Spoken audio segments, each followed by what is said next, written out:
What you just saw is a combination of sign language poetry and music coming together to create a new art form. The piece is called Snjór, or snow in Icelandic, and it is about one word that grows in increasing intensity. I'm sure many of you have seen sign language interpreters on television or at concerts, where they take music and they translate it into sign language. Well, we wanted to do the opposite, to start with sign language art and poetry and create music from that. All of the pieces that our group, Art Across, have performed were created by the Icelandic deaf community and by native speakers of sign language. Icelandic Sign Language is only spoken by about 1,500 people, 300 to 400 of which are deaf, 2 of which are my parents. What is so special about sign language is that when you say the words, you embody them. Take, for instance, the word tree. Your arm is the trunk. Your fingers, its branches. You can depict it swaying in a gentle breeze or being thrown back in a violent storm. You can show it growing or becoming old and withered before collapsing. On the other hand, music is not exclusively an auditory experience. What is music? What is it that you like about music? Is it the rhythm, the aesthetics of the sound, maybe even the lyricism and the stories that they tell, or perhaps the atmosphere of going to a concert or listening to music at home? Whatever it might be, it's less reliant on your ears than you think. Sound travels through waves and can be felt through our body. The rhythm can be depicted through lights, vibrations, or other visual cues. And the lyrical content and emotional expression can be conveyed through sign language, gestures, facial expressions.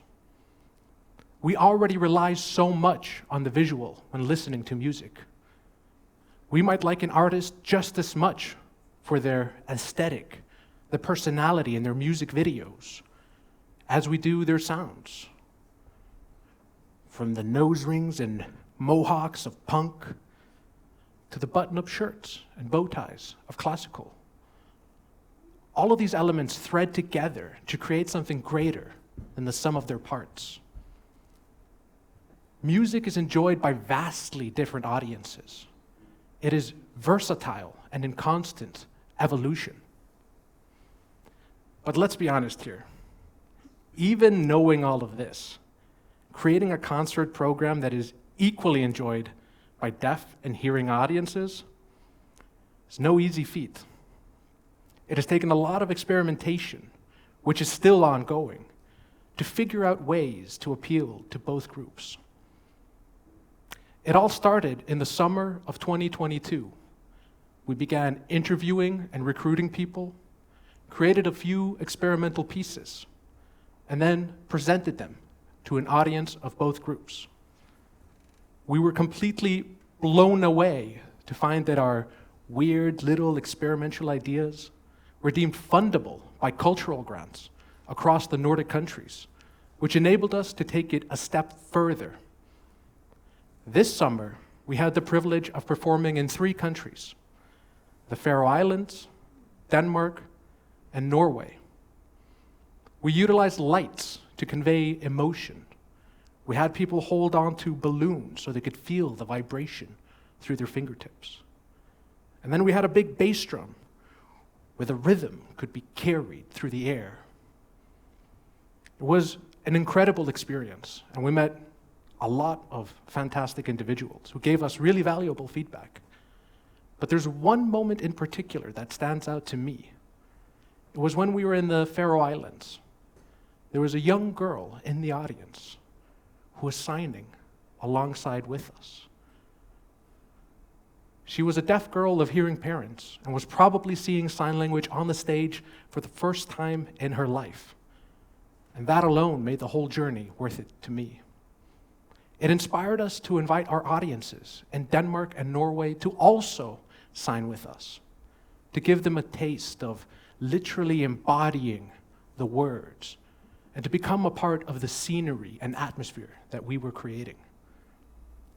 And with that, the initial constraint of inclusivity was turned into an experience that people will remember for a while. After our performances, our deaf sign language soloist, Elsa Björnsdóttir, held workshops with local signers where she helped them create their own sign language pieces. But a common theme that we found were that the participants expressed hesitance and doubt. They thought they couldn't create music or art in sign language, despite being fluent native signers themselves. But without exception, at the end of every workshop, every single participant had created something that they could be proud of, which in turn gave us inspiration to draw from. And that is really why I'm stood here in front of you today. To tell you that although inclusivity may seem like a hindrance, like it may limit your options, and maybe produce a worse end result, in our experience, it has been just the opposite. By letting deaf people in, we have found a new expressive power, a new frontier of music, and maybe even a new concert-going experience. How about we try that last one out together? I'm going to invite the choir back on stage, and I will invite you to sing with us. And if you're shy about your singing voice, don't worry. This time we're going to sing in silence. And I will teach you how. Now, if you could put your hands in the air for me. And you wiggle your fingers. These are the snowflakes battering against the clouds, trying to escape. And then you let one fall. Maybe it even does a loop-de-loop, depending on where the wind takes it. And now we multiply the snowflakes. First with our index fingers, then our pinkies. Then the middle finger, the ring finger, thumb. And now let them gently fall to the ground. Now let's add a little bit of wind, some motion, swaying to and fro. Now let's ramp that up. And the storm is increasing and it throws it all the way, left, right, before settling as the last flakes fall to the earth. All right, are you ready to do it with us?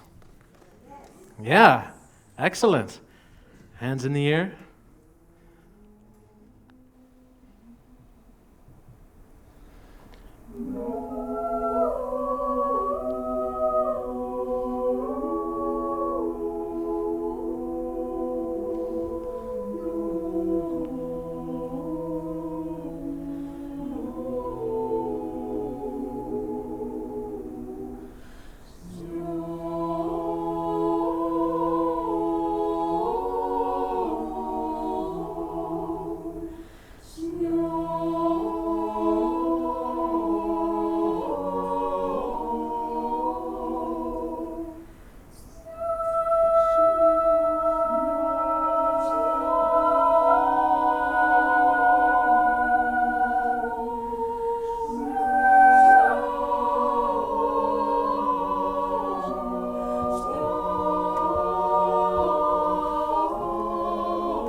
are now a part of this journey. We have learned that inclusivity is not a hindrance, and that a little bit of constraint can give rise to opportunities to be creative. Being open-minded and curious will lead you down new artistic avenues into hidden wellsprings of creativity.